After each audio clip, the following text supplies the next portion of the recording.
Everyone.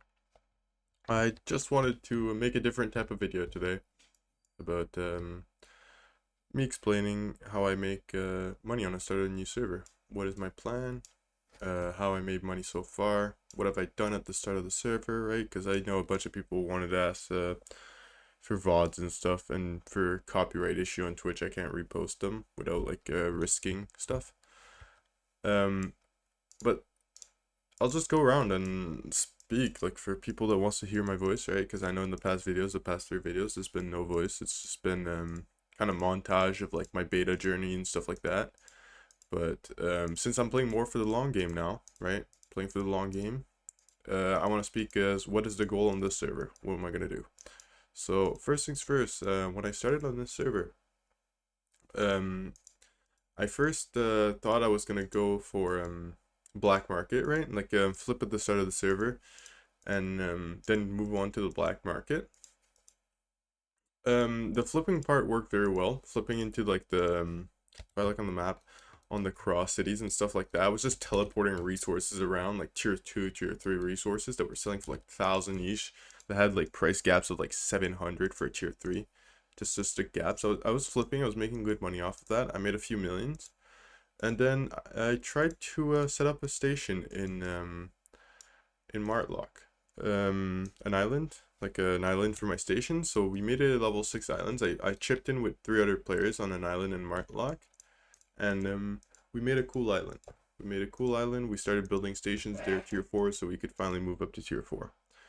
Um, After a couple of hours of doing that, of just moving up, crafting some tier 4 bags, jackets, and stuff like that, I tried to go find out, do a bit of black market. Did a couple runs. It was working good, but the issue is since I'm streaming full time my screen on Elbean, and I don't really want to cover up completely the screen because what I was doing before, I was covering like everything almost except what's around me, but people can still stream snipe that way, right? So that's why I kind of decided to move away from the black market area and decided to push more on refining, as you can see in my inventory, um, which ended up working very well. I'll explain what I did to do that. Is I started investing heavily in islands early on, thinking that tier 3 mounts was going to be the thing. I'm going to make a bunch of money off tier 3 mounts. Anyways, I swiped the 7-day premiums. You can buy 7-day. Wait, let me go and shop. You can buy the 7-day premiums here for $5, and essentially it just gets you enough to buy an island, right? And then you can get the silver. I also swiped like I think 40,000 gold at the start of the server, right? I don't know. For me, for a person that plays the game for 4 years now, like spending $200 on a game you play 16 hours every single day for the past years is like, for me, worth it, right? At the end of the day, I don't like.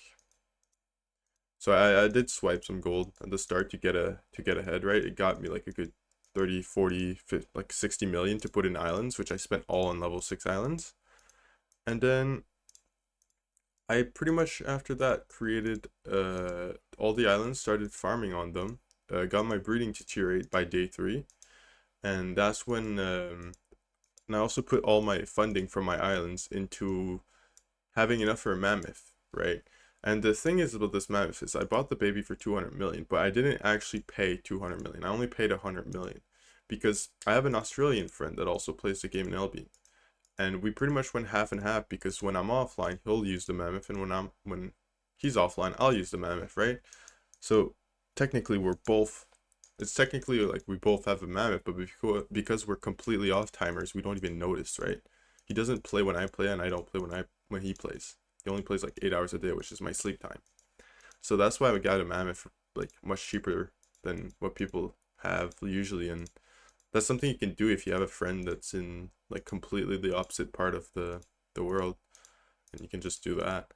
But essentially after that, I put the money in the after I got like started growing the mammoth, I started putting all my money into just finishing up the islands, profiting as much as the island, and then trying to spec up my account on like point 0.3 resources, starting to like my main account. I try to get the refining up with my ox and stuff like that on stream.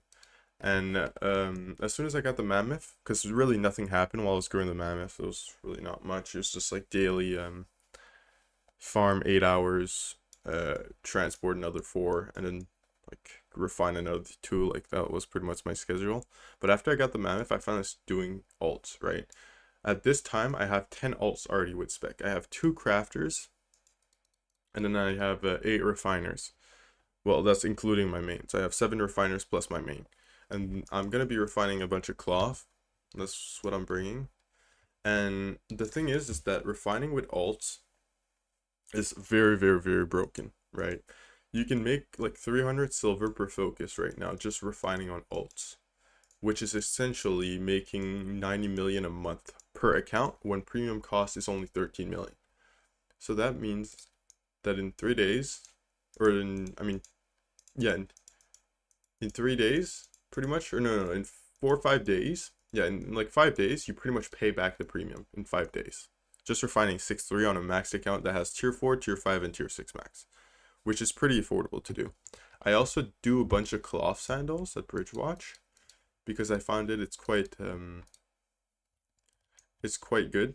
It's like it's because a recipe that takes 8, right? To spec up a recipe, a crafting recipe, it takes a certain amount of crafts. So if you take an item at the start when nobody has ult in anything that only has like the lowest amount of resources, which is 8, right? Like the cloth shoes, cloth helmet, the plate shoes, the plate helmet, those things, right? The shoes and helmets, or the offhands, they will take the least amount of resources to get an alt max spec, meaning the least amount of money, yet you still get the full profit because nobody has alts.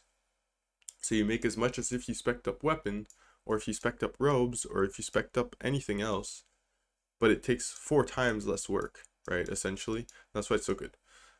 And already just with my first crafting alt, which is max on the non-artifact weapons and is half max on the artifacts, I'm already making 1,000 silver per focus, which is essentially crazy, right? 1,000 silver per focus is what, 10 million a day? Or I was making like 800, so that's almost like 200 million, right? With just my 30k focus, I was focus crafting 6-3 and 5-3 the shoes, the scholar shoes, so I could make it into royal shoes, right? Which is really used in PvP. And just with that, it made a lot of money. Like a lot. I managed to get 150 million crafting session. Now what I'm going to be doing for the future is I'm going to keep doing my goal is to keep doing the alts, right? To max out like at least like 40-50 cloth refiners, and then a good like 10-20 cloth shoes crafters, a good 10-20 cloth helmet crafters, and then maybe the ropes too, maybe a good 10-20 on cloth ropes too. But I also want to move on leather. I also want to, goal is to refine some leather and maybe some bars later on, and just do mass alts, right? Not even touch the lethal zones, just stay in city. And then for Carlian transport, like crafting for the black market, what I usually do is I just hire someone else to transport it for me. Like there's a Discord for EU called Gold or Co, which essentially, well, actually I'll link it under my video. I'll link it under the video if that's something for you. I just pay the estimated market value, like they charge like an estimated market value, or they charge the real value right now because the prices are so different compared to estimated, and they just transport it for me. They give full collateral, so I don't really risk anything, and they just transport it for me. I literally do nothing, right? I pay them. For me it's 10%, but I think when you start off as a first time client with them, you pay like 15% of the value of the item, and then it goes down. Like they have a VIP system, I think, which goes down as much as you use their services and stuff like that, all the way down to 10%, which is where I'm at. And then essentially I just plan to print out alts, just use my focus every 3 days, make more accounts, have the islands on my alts, hire farmers on those, and then just manage those farms, manage those alts, and just like chill in the game, right? Then after that, I'll have like billions upon billions upon billions that just comes in monthly. Like you can easily make 10 billions with monthly with alts. That's the goal too. At the end of the year, I'd like to have at least a net worth of 15 to 20 billion. Right now, I'm already at a bit over 1 billion silver, right? I have tabs worth like 700 million right now, and then plus the mammoth, and then plus my islands worth. So that's why I say I have about over a billion silver. But essentially, that's the plan. Print alts, make money, get a 20 billion by this year, have hundreds of alts by the have over 100 alts by the end of this year by sure. I kind of want like 200 to 300 by the end of this year. Pretty much pulling off another double back, but double back's no longer playing Albion. So, but yeah, if you want to see my journey to try to get as many alts as possible, you feel free to come on Twitch. I'm always there. I record every single thing there. It's a 24/7 channel. So when I'm asleep, you literally see my main menu. So you literally will not miss a single thing. If you want to see something, come there. Hopefully I'm in your time zone. Hopefully it works out. But yeah, talk to you in the next video, and hope you like this type of content. Have a nice day, everyone.